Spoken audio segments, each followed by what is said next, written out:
What up, Tag Nation? We had a pretty solid NXT show, but it shouldn't have went against Double or Nothing. More after the intro. T.A.G. That's tag shit. Free fall as I die through the kaleidoscope in my mind. No rope up to climb. Gotta remind myself that I'm fine. Mama, I don't really want. And funny enough, I said that, and then the intro has Dr. Baker and Hangman in it. So, yeah. Welcome to another episode of Hot Tag. Scooter Ray, aka Scoot the Loop, Lip Dizzle, and we here to talk about NXT Battleground. Now, it took place Lowell, Massachusetts, and funny enough, same time as Double or Nothing. This was the first time WWE decided to run a premium live event or pay-per-view the same time as a AEW show, and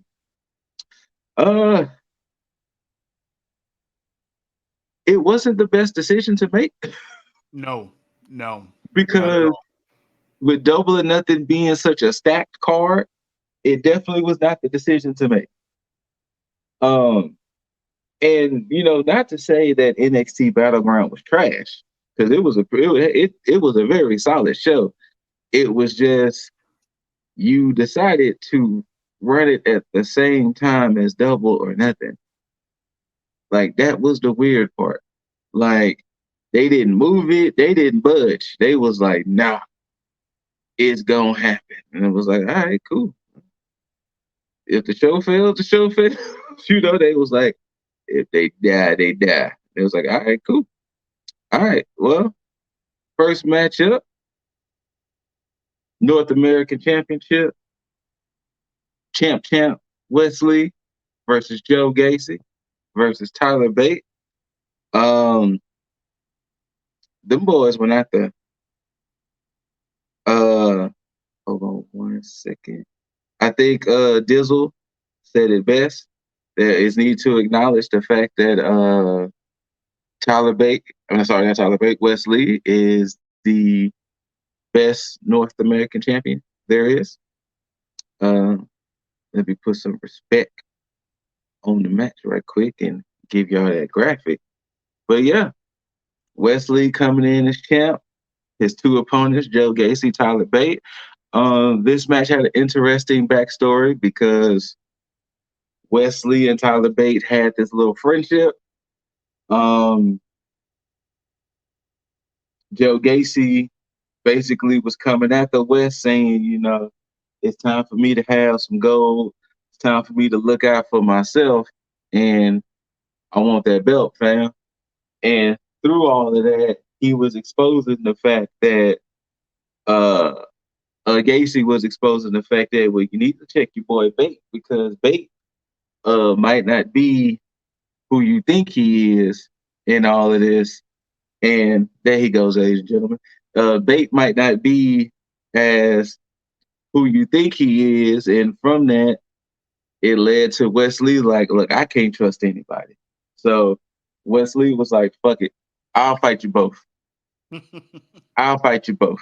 Triple threat, Battleground, let's do it. I'll fight you both. And fight you both, he did. You know what's funny?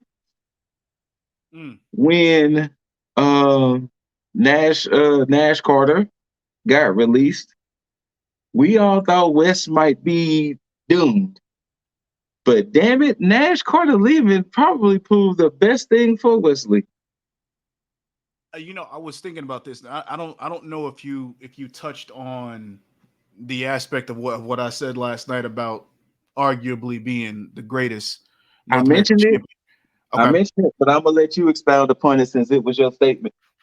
Well, so I will say this because it was interesting about the whole Nash Carter thing and the whole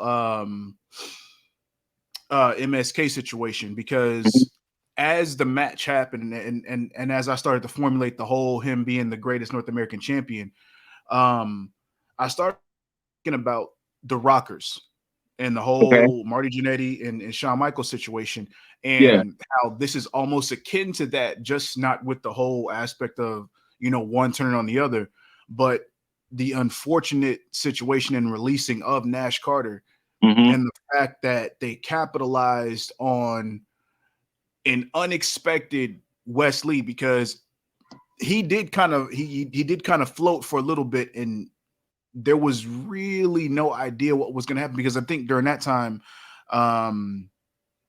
Carmelo Hayes was North American champion. I think through that whole time, he was at least within that. Yeah. So nobody would have expected, and I believe, and this is just my opinion, Wes Lee may be a greater star. I don't know about in ring, but a greater star than Carmelo Hayes.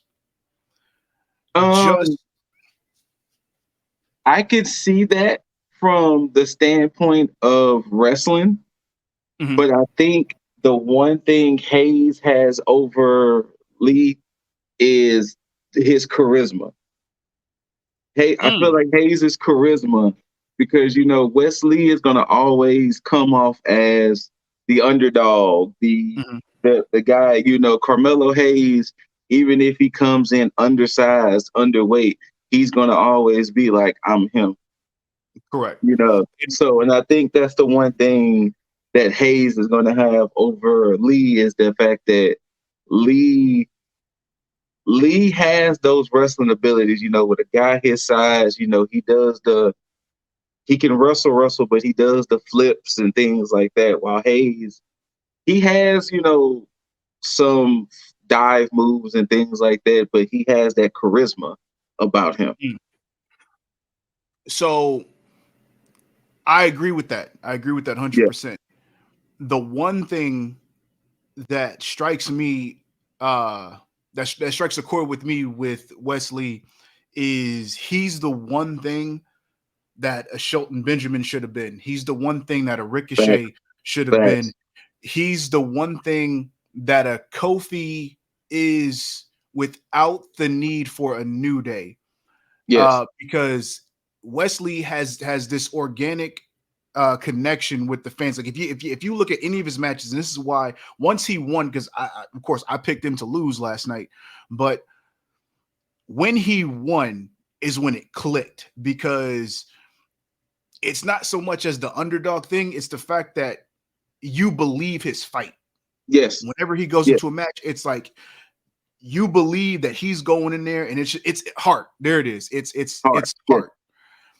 And I think that is what is going to make it, because I do believe that this might be a stretch, he might be the one that they can pick to go over Hayes. I can see it. If we're looking at truly who's there now, I can see it. I can 100% see it. On top of that, I just ignore that. I'm still doing some background things, so there you go. Ignore that. But yeah, I can 100% see it. But it was funny. I didn't feel, because I wanted to go for Gacy. Gacy was my original pick. I wanted to go for, but he did the thing you don't do. You held up the title on the go home show. And of course, if you hold up the title on the go home show, 95% of the time you're not gonna win. This is true. And I never thought about bait up until you put it there, and I was like, there could be some sneaky shit that Tyler Bate could come in and take it. Yeah. And then it wasn't until the match started when I knew my pick was wrong.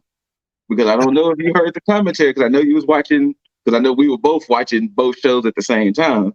Mm-hmm. But they said if Wesley wins, he would have the most defenses on the North American Championship, most successful defenses. And I was like, damn it. You know, hold on, because now I have to side, because I didn't hear that.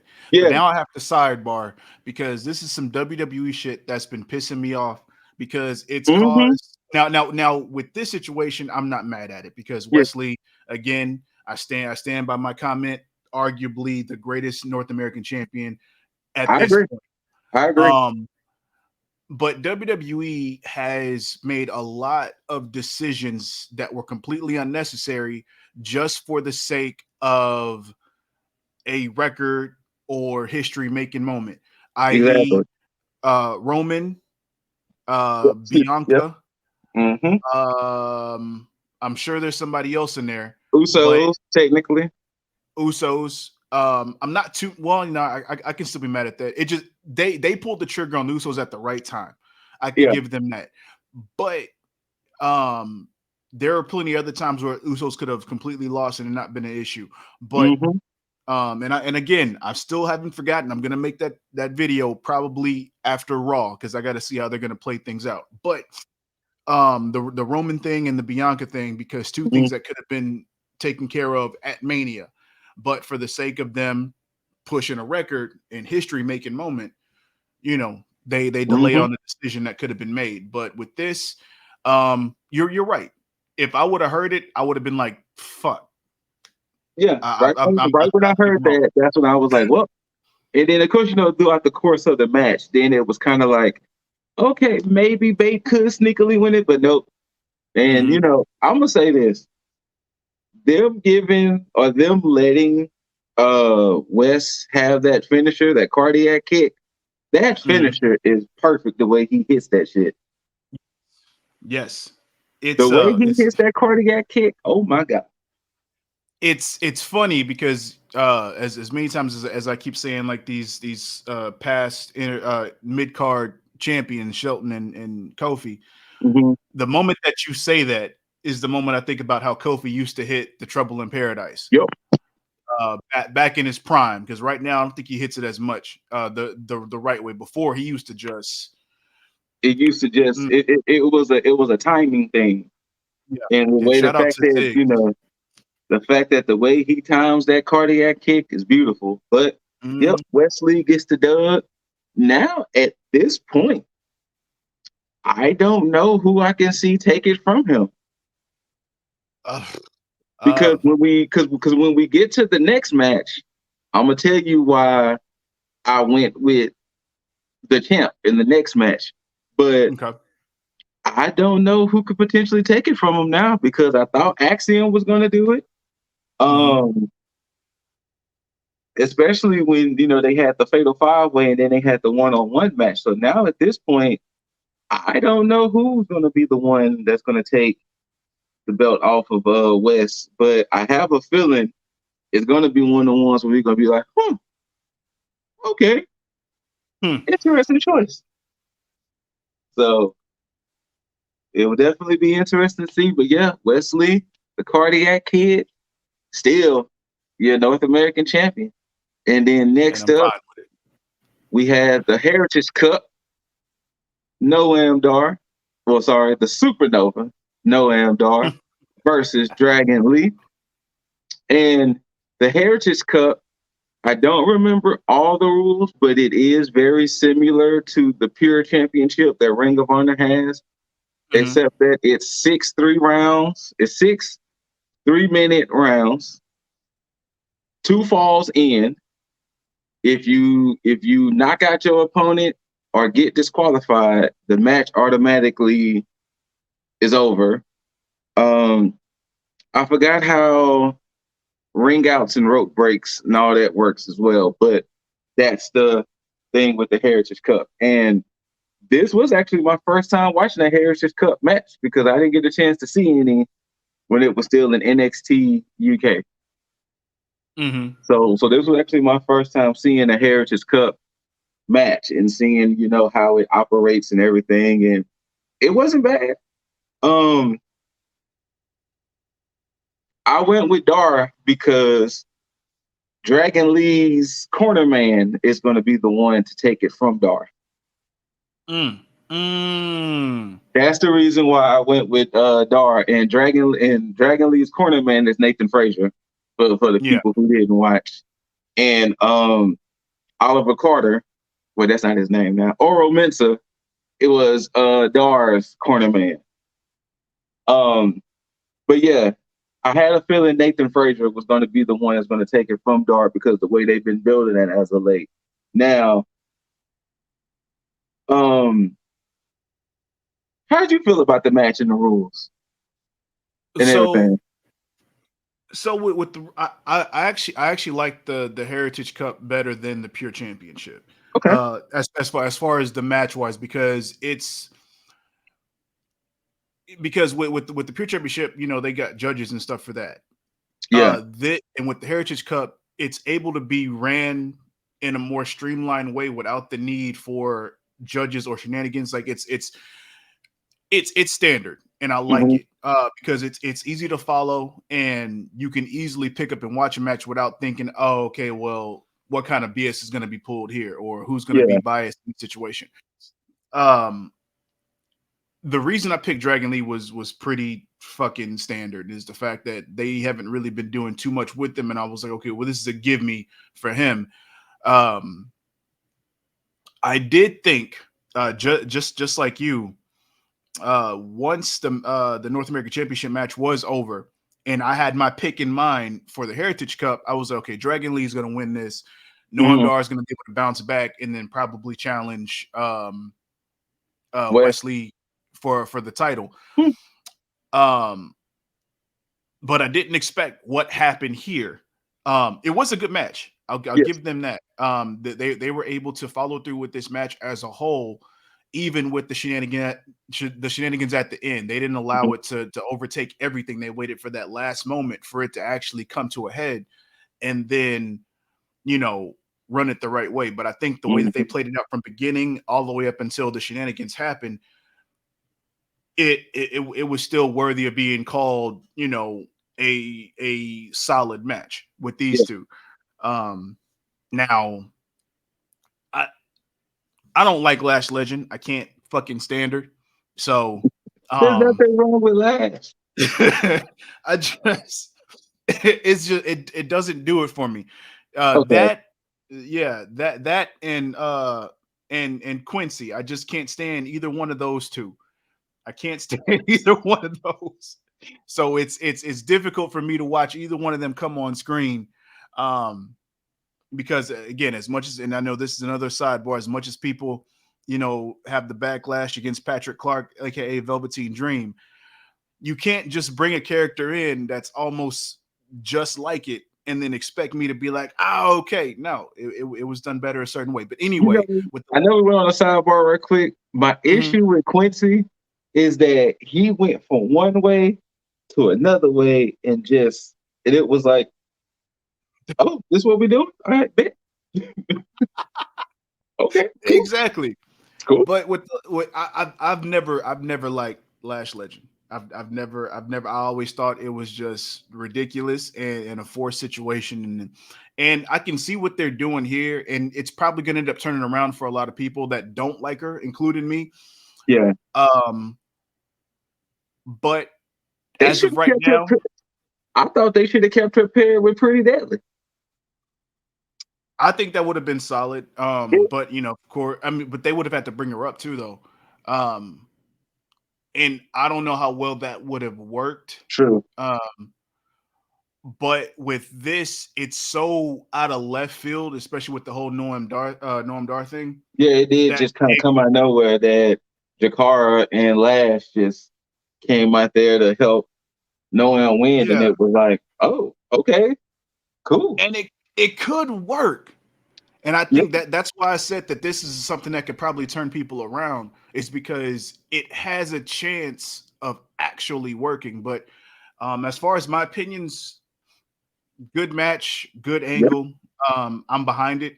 I think they need to figure out what they're going to do with Dragon Lee before he becomes a waste, like a lot of these Yeah, international I stars that agree they put money because behind. they did already put him in 2 title matches, and he came up short. So Mm-hmm. you're definitely right about that. You're He's definitely right. he's in the same position as a Tyler Bate, just Hmm. without this, because Tyler Bate has a safety net. Now Yeah. there's you can go too far before um you might have to write him off as nothing. And I'm speaking as far as Tyler Bate goes, because he's in a position right now where he could probably take maybe 1 or 2 more major losses in terms of like a title contingent Hmm.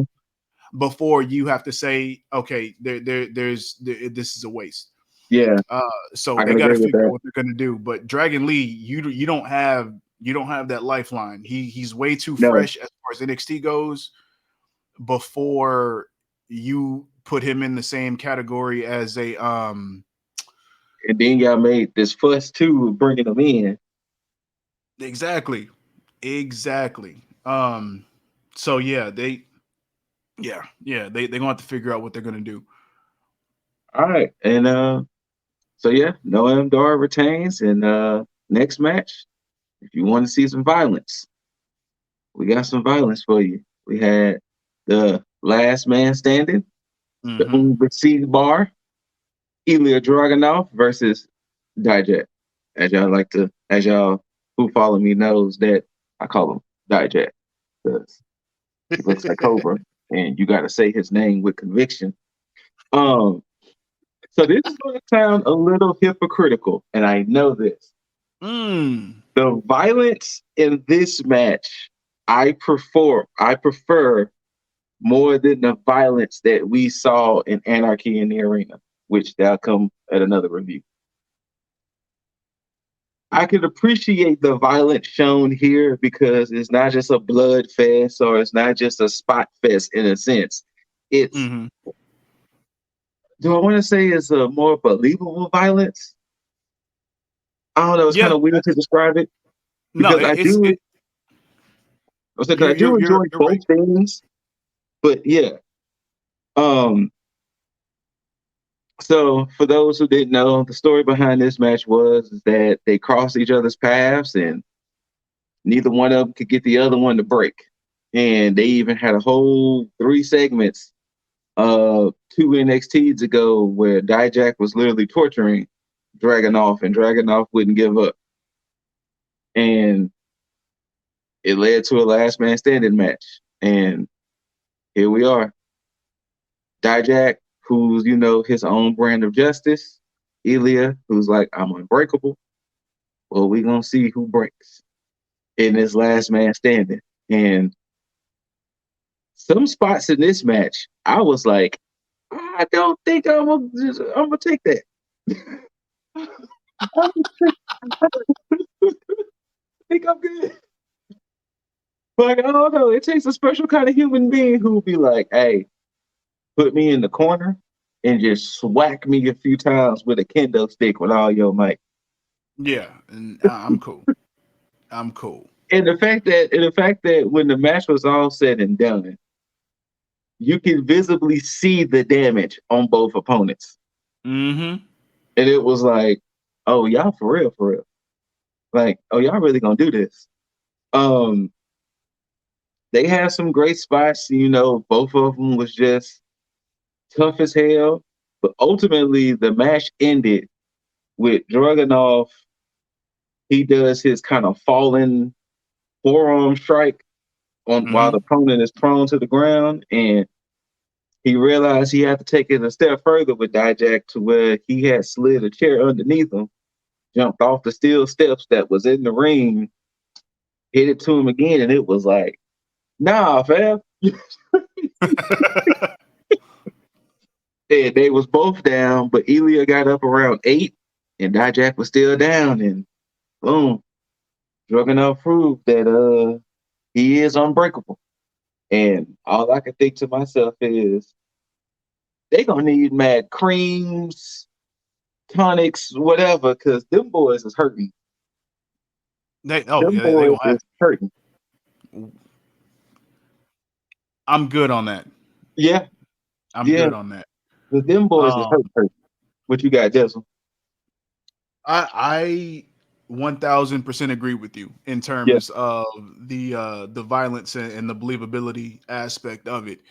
Um, because whereas thinking about Anarchy in the Arena, Hmm. um, it's for lack of a better term, gory spot fest because it's anything to get that reaction or that cringe Hmm. where once it happens it's like, whoa man, that's I don't Yeah.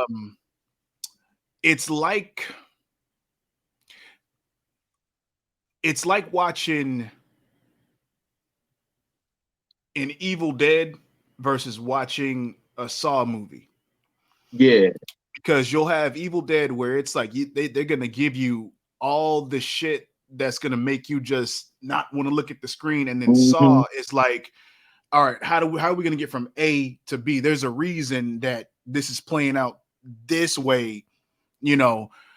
Um, and yeah, it with these two going at it, it's like you can believably see, okay, well, I can see the wear and tear from this to this to this to this to this by the end of it. And then Hmm. looking at Anarchy in the Arena, it's like, what? Yes. And I get it. And I Yes. get it. But this match, as crazy as it sounds, with these two individuals, you would expect that, yeah, knowing how these two work, it's going to be a good match. But at the end of it, I was still like, man, we really got this from these two. And it's weird for me to say because I still don't understand it either. Going back, because of course, knowing and I like to say Dijakovic because I just like saying Dominic Dijakovic. Same. Um, Uh-huh. it just rolls off the tongue as long and odd as the name is. I Yes. think I'm just so used to it. But Hmm. knowing the type of person that he is, the type of professional wrestler he is, going into any match, you expect something good from him. But pairing him with Dragunov, Hmm. it's expected but unexpected at the same time. And again, it's still weird for me to put two and two together, even though it makes sense. But coming out of it, it's like, man. And then of course I get mad because then I'm like, why the fuck haven't they done more with with Dijak? Like Yeah. there's just it's a disservice. He's somebody that, again, I think he's good at NXT, but I think he's somebody that would benefit way more from being called up to the main roster. Um, he's somebody that I think would flourish the same way that a Gunther is flourishing now. Just don't Um, put him in a mask and call him. Uh, I forgot what dumbass name he had. you know what's crazy is T-Bar. that T-Bar. I completely erased that shit from my memory T-Bar. until you said the shit. I completely forgot he was part of Retribution. Yeah, just don't put him in a mask and call him T-Bar. And don't make him a Masse either. But it, I don't know. damn, Dijak. They could Maximum Elmar with that name. they look they the only way that I'll be okay if they do that like that is if they bring the Feast Your Eyes back. Oh, Then I'll well, be okay. he has to move because he hit it on Dragunov. No, I'm just talking about his whole entrance where he says Oh no. feast your Oh eyes. no. Oh no. He probably would. He probably would because that's his thing. Oh no, it will 100% happen. But yeah, Ilya Dragunov gets the dub. We'll see what Mhm. happens next up, and then next match, NXT Tag Team Championship. We had the defending champion Gallus, Wolfgang, and Mark Coffey versus the Creed brothers, Brutus and Julius. Um, the Creeds was basically like, look, we've been wanting a fair shot. We've been doing what we needed to do to get here. We just won't shot at them belts, fam. And Mhm. Gallus was like, hey, we don't run from fights. We got you. And the caveat to the match was there's a third party with the D'Angelo family, Stacks and Tony and Tony D. This past NXT, we saw that Tony D got arrested from stuff, and it was it was alluded to by Joe Coffey that they're the ones who ratted out Tony D. And from Gallus having the 3-on-2 advantage, Stacks came to the rescue, and Stacks was like, hey, I can come out there and help y'all. I can be y'all's third, so that way you don't have to worry about Joe. And they was like, no, we good. We've been burned by people before. We got it. Well, they should have took the help. Because, of course, the third member of Gallus, Big Brother, he wasn't going to let Little Brother and Wolfgang lose them belts. And the other caveat, Ava Rain, who's been beefing with Ivy now, all of that came into play with this match. All of that. And it wasn't time for the Creed brothers to get that dub. I honestly think that they're saving them tag titles for Tony D and Stacks. It's just that maybe Tony D might be injured or something, and they kind of trying to prolong it or whatever it is. But yeah, I thought Tony D and Stacks was meant to win them belts for a little bit now. I can see that. I mean, I feel like there's a lot that's been meant for Tony D for a minute. It never just really clicked for him. I can agree. At the same time, I don't think that they pulled the triggers when necessary, but it's one of those situations. I like the Creeds. I do. Yes. I think they are past where they need to be. I think so too.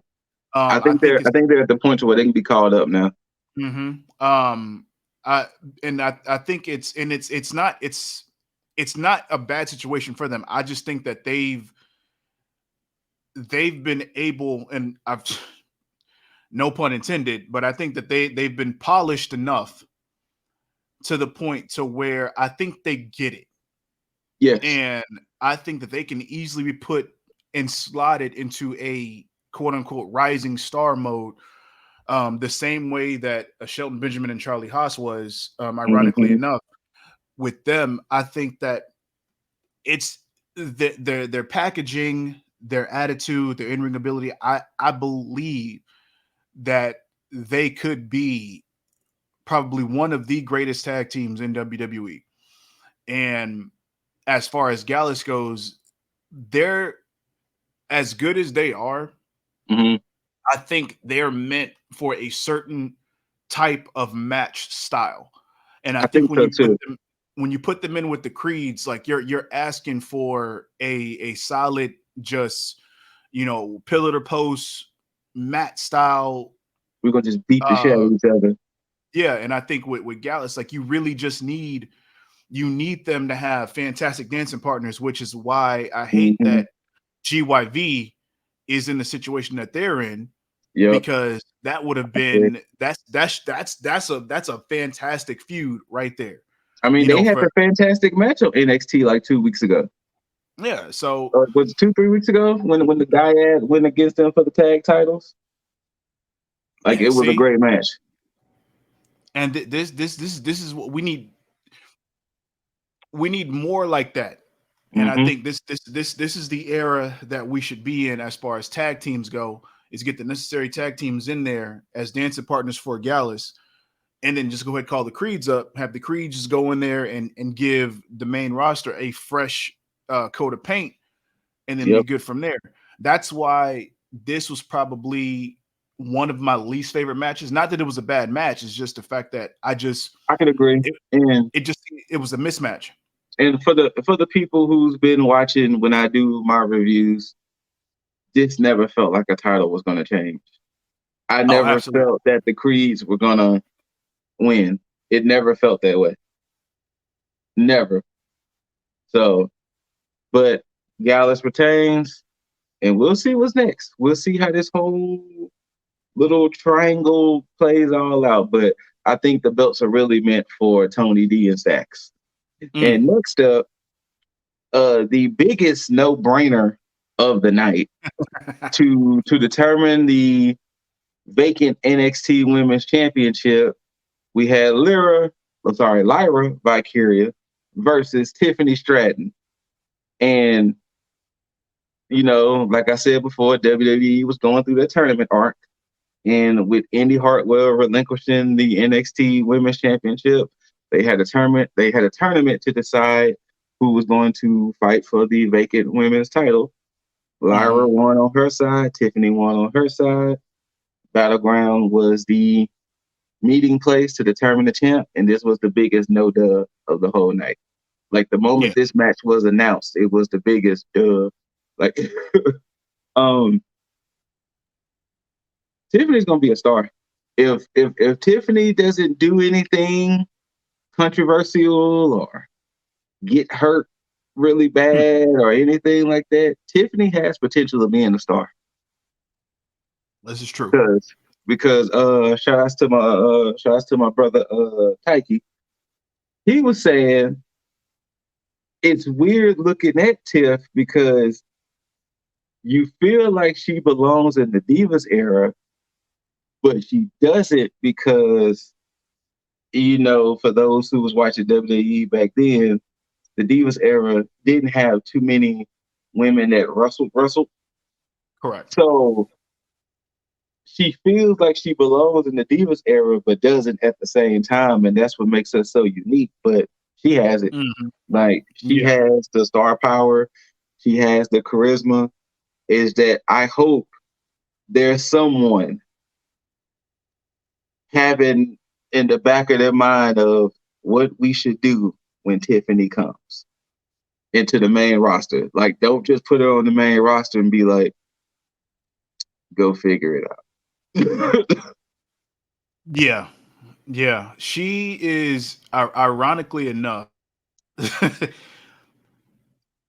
she's Mandy Rose without Mandy Rose having to prove herself.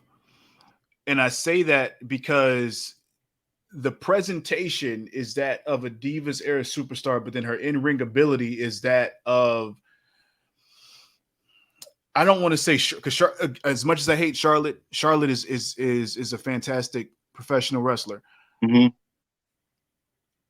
I would, at this point right now, I would put her at the level of where Nikki Bella was after Nikki Bella had proved herself. Because it's in a situation I can see that where,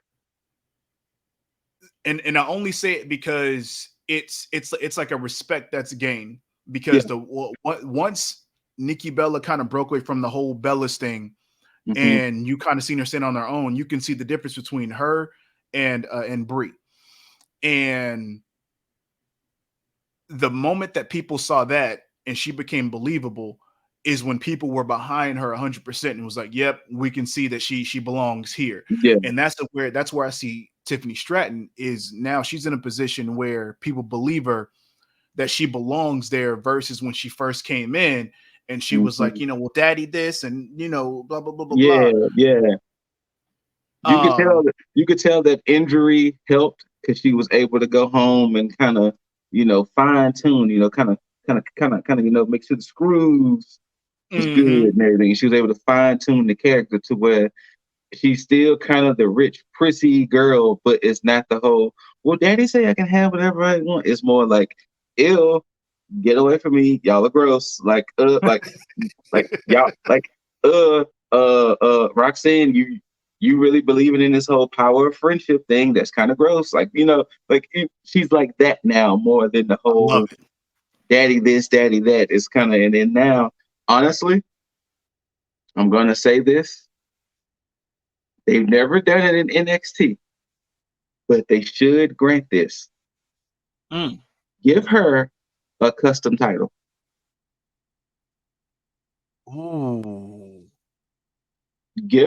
Let her be the first to have a custom title in NXT.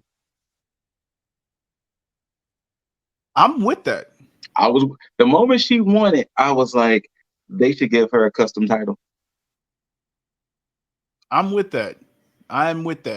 Because, this is why I hate that they did the whole long reign thing with Mandy Rose, because you could easily give her a custom title and have her take a long ass fucking reign.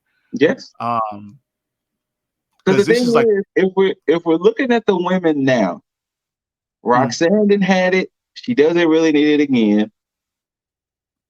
You have Valkyria who can always come back for it. Depending on what they do with JC and Gigi, they can always try to double back and whatever. You got Sol Ruka, you got maybe Henley, you got Jane. Like, you have competitors for her to have a significant title reign. Ultimately, as of now, I don't know who's going to be the one to possibly dethrone her, but you do have solid women that can challenge her to make her reign believable. Yeah. She's in a very favorable position at this moment because you could easily slot her and book her the same way that they're booking MJF Mm-hmm.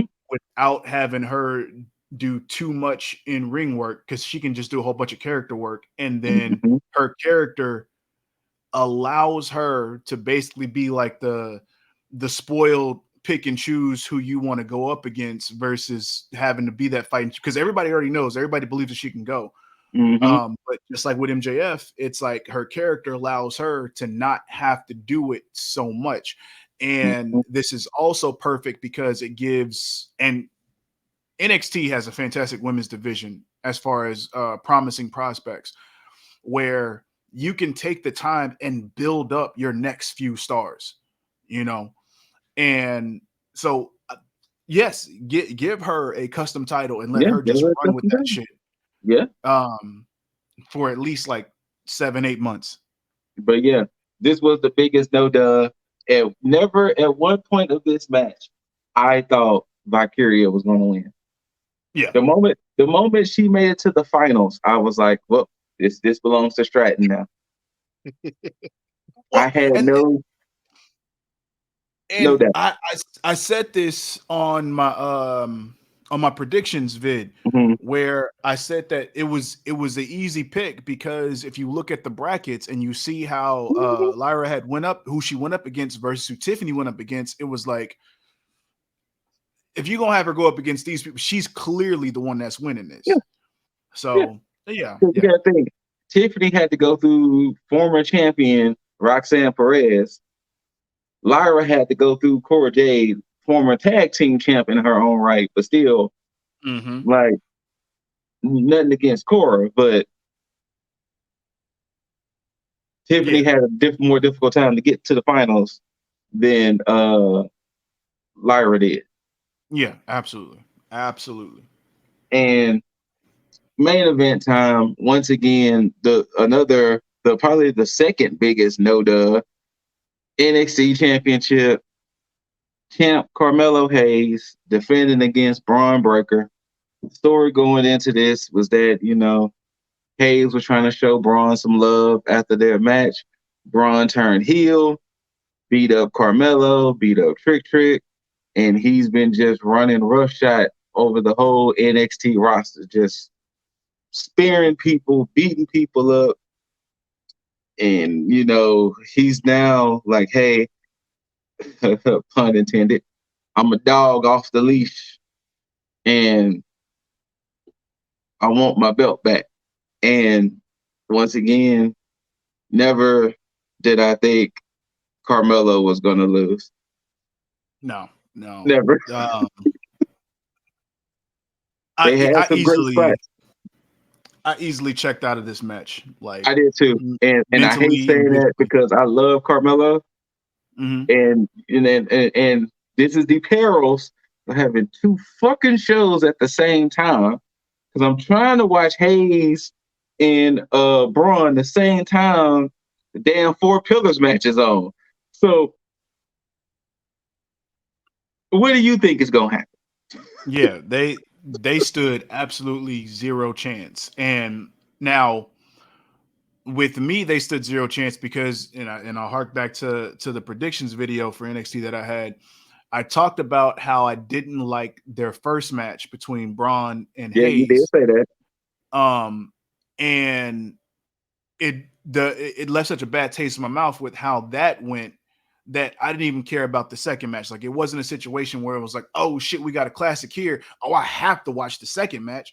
Yeah. I didn't give a shit if they ran it back or not, because it was like they made too many bad decisions with the first match to where it just I wrote it up completely. And then with it being stacked up against the 4-way, I mean, you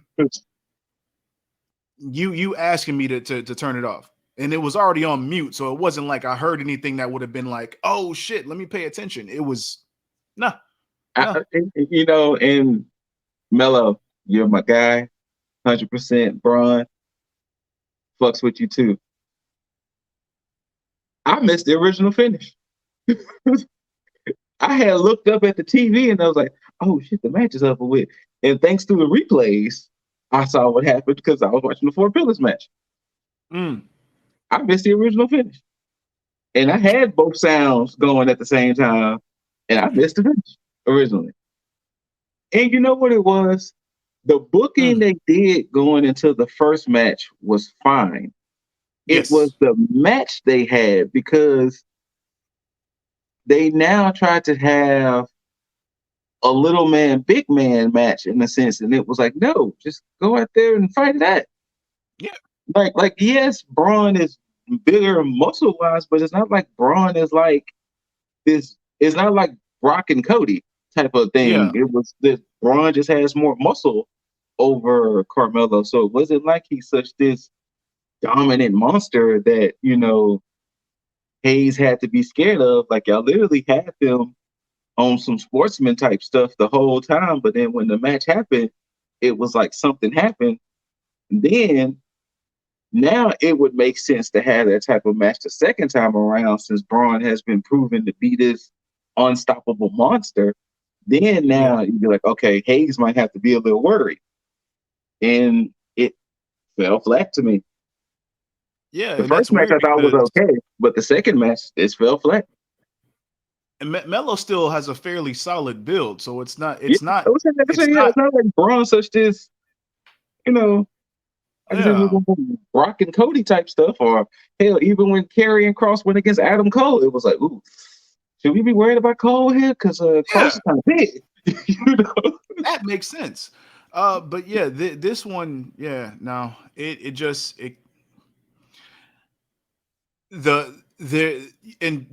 gonna piggyback off what you said, because when you talk about the build and then the first match itself, the build for the first match didn't match the match, because their build was almost akin to something like how Shawn Michaels and Bret Hart went into Mania. It seemed to be like on a, hey, there's a respect aspect there, but I want that title, and it just didn't come off like that. And of course, the finish with Trick getting in it, getting involved in that, I can see what they were trying to do, because they're trying to do the whole, hey, let's turn Braun heel, and this is the way to do it. But I think that you tarnished the match just for the story, and there's plenty of ways that you could have had Braun turn heel, and this just wasn't the one. Now, granted, I do like him as a heel. Yes. Oh, 100%. Look, the moment he was introduced and all that shit when NXT 2.0 happened, and he was trying to be like the smiling baby face, it was like, man, you don't turn that man bad guy. Yeah.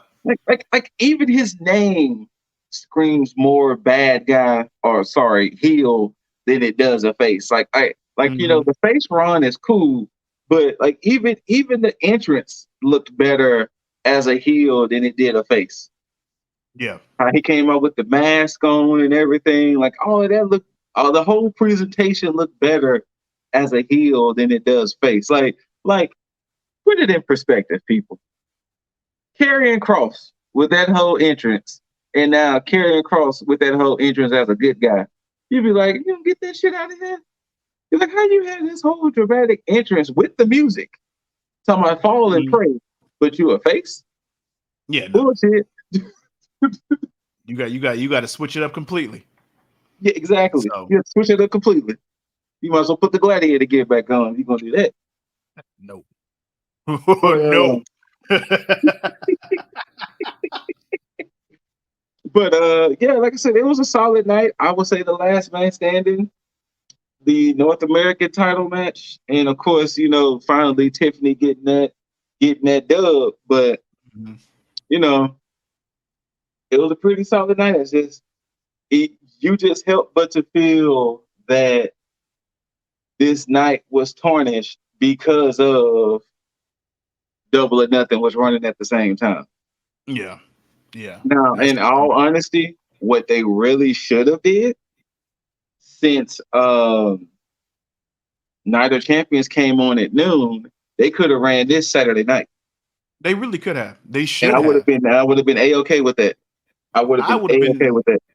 I would have been happy. I would have been a lot happier. But that's this WWE ego shit. They don't want to put their B show, which is weird. They don't want to put their B show at the main event slot, when their A show is going on at that time. Mm-hmm. So, But it is what anything it else is. you got to say about Battleground before we wrap it up? No, that's it, man. That's it. Wesley again. Yeah, Greatest North American champion. Wesley and Stratton proved to definitely be the stars of the night. Absolutely. 100%. Absolutely. Well, whether you're new here, whether you've been here, you loved it, hate it, don't forget to rate it. Thumbs up, thumbs down, preferably thumbs up. Like, subscribe, tag that notification bell so that way when we make videos. Because this man here has been pumping out his Dizzle moments. I'm about to get ready to get back on my quick tags with Raw, SmackDown, NXT, Dynamite, all of the above. At some point, oh Lord, Collision, Lord, ooh, I'm gonna be a busy man. busy man It is. in the future. Saying, let us know below what y'all thought of NXT. And once again, if you're new here, we like to sign our videos off with that, with Yeah. the best hand. But is it the best? Yeah, it was the best hand gesture next to the DX chop. Well, with the best hand gesture in the wrestling business. Period. So until next time you hear from us, good people out there, don't forget to tag out. That's right. Peace.